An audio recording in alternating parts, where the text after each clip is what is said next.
Hi everyone, Cold M here with another VOX Immortalis commentary guide. This video is for the normal difficulty of Sindragosa and Icecrown Citadel. Your raid setup should be 2 tanks, 2 to 3 healers, and of course the rest DPS. One thing to note about this fight is that the actual Berserk timer is pretty forgiving, so you really want to focus on control rather than maximizing DPS. However, you will need a certain level of DPS to deal with ice tombs, which I'll explain later. If you don't meet that requirement, then you'll just fall behind and wipe. One thing that also helps is to have your tanks wear 2 to 3 pieces of frost resist gear, which will really mitigate damage during phase 3 when it's dangerous. Now, she is a normal dragon, so she has a frontal cleave attack, a frontal breath attack, which is just frost breath. It's around 30,000 frost damage in a cone, and it reduces the tank's attack and movement speed for a while. And then she has a tail smash behind her, so the raid wants to position to her side. Right now she's going into phase 2, and this particular phase we had one player screw up positioning, so it's not a good time to explain what's going on really, but you can kind of get an idea. She will beacon 2 people with frost beacon, and after a short period of time they will cause a short AE of about 10 yards around them and also turn into frost tombs. Anyone within that AE also turns into a tomb, so you should make sure everyone's at least 10 yards from the beacon players. And this includes beacon themselves. If they're next to each other, the 2 people, they will hit each other with the AE, and depending on the health pools, that can kill people. So I'll explain more about phase 2 later. So anyway, phase 1, she has a few other abilities to watch for. Frost Breath, which she just did right there, as I said, is big damage on the tank, so Frost Resist will help mitigate that a lot. She also casts Icy Grip, which happens once per ground phase, and it pulls everyone in the raid into melee range of her, and this is to line up the ability that follows that. So she's going to do Grip pretty soon here. You'll see what it looks like. There it is. So everyone immediately gets pulled in, and they need to start running out as soon as that happens, because she'll start channeling Blistering Cold, which is 5-second cast time, and it hits for around 30,000 frost damage within 25 yards of her. So everyone needs to immediately run out after the grip to avoid taking that damage, which will usually kill people. It doesn't matter necessarily what direction you run after grip, just so long as you immediately start running. And you can use freedoms and things like that to help you speed up your running. So back into phase 2 again. This time you should get a better example of positioning. So as you can see, we use a white and a green smoke, and this designates where the 2 beacon players go. So we have one person go right, one person go left, and then the raid actually splits up and hides behind these ice tombs.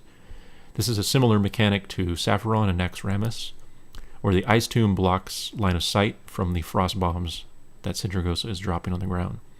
But unlike Sapphiron, the bombs she drops are randomly located around the room. So that's why we position somewhat toward the north side of the room. This just increases the odds that the bombs themselves will drop somewhere else in the room, and we won't have to move to avoid line of sight. She drops 4 bombs per phase 2, and the ice tombs themselves need to be attacked slowly, but you don't want to kill them too quickly.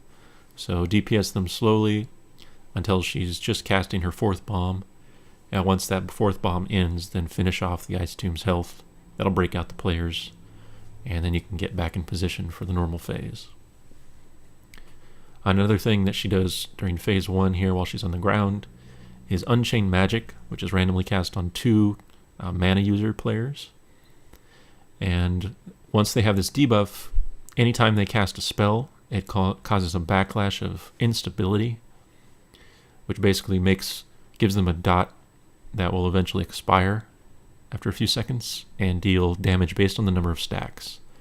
So the general strategy is if you get Unchained Magic as a caster, you kind of have to stop casting for a while.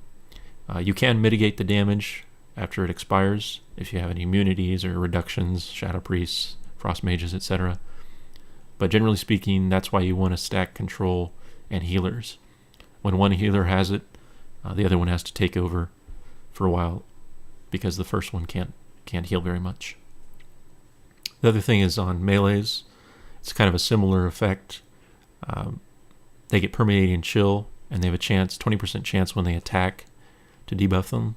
And this just is a stacking dot that deals frost damage every few seconds.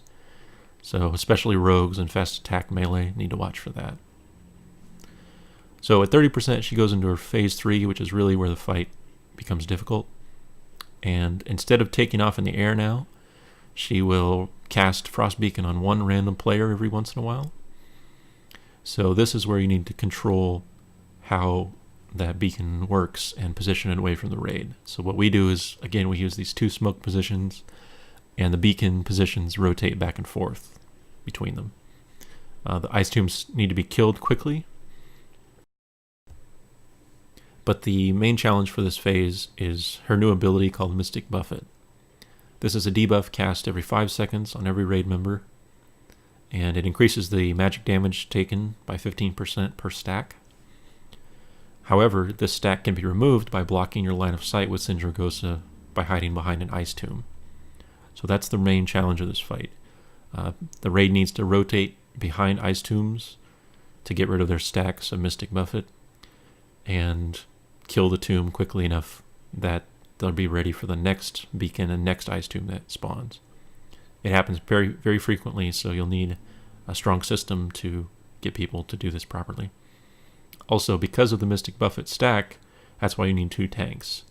Once it gets too high, the magic damage the tank takes from her Frost Breath, which is, as I said, base of 30,000 damage, is going to be very significant. So if you can use frost resist pieces on the tanks, that will greatly reduce the chance of a random death on the tank from her breath in this phase. Meanwhile, your tanks should swap back and forth.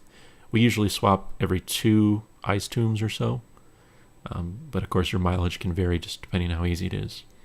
But one tank comes in and taunts, the other one runs off to get rid of their stack by hiding, and the process repeats every couple tombs. So that's it. Really the fight is all about handling the tombs in phase 3. So if you can get used to that pattern, then you should have no problem. Thanks for watching.